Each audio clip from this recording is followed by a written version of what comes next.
រដូវព្រៀងត្លើងនៅស្រុកយើងក៏លាន់ណាជើងក្រហឹមធ្ងរដូវព្រៀងត្លើងនៅស្រុកយើងក៏លាន់ណាជើងក្រហឹមធ្ងមេឃខ្មៅត្រជាំងក្លៀងជុំណោទីតុយមានធ្ងជ្រេជ្រាត្រី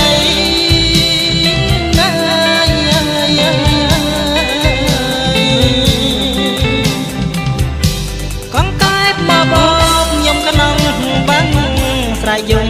ត្រហឹងតាមដងគៀកងកែបមកបបយំក្នុងបាំង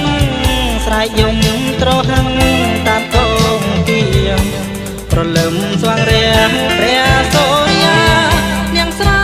ចំការទឹមគោក្របី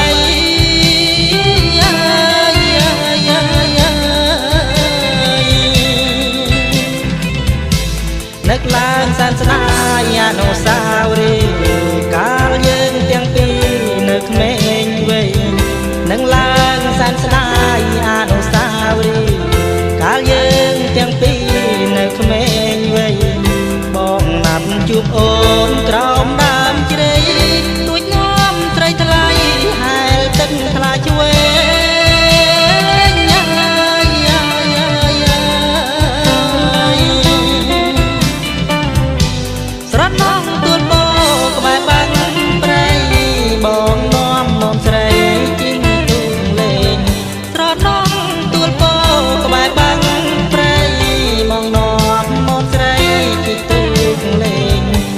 ក្រៀលក្រសា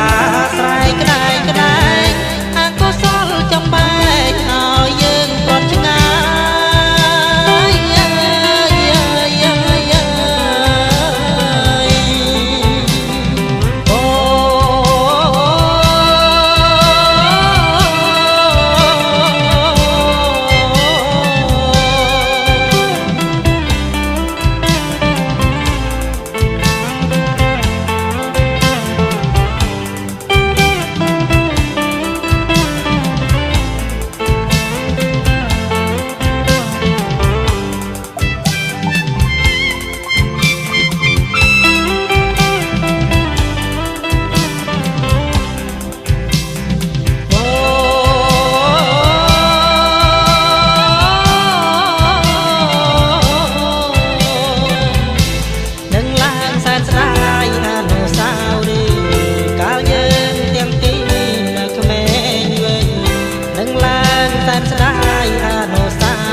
អូក្រៀលក្រសា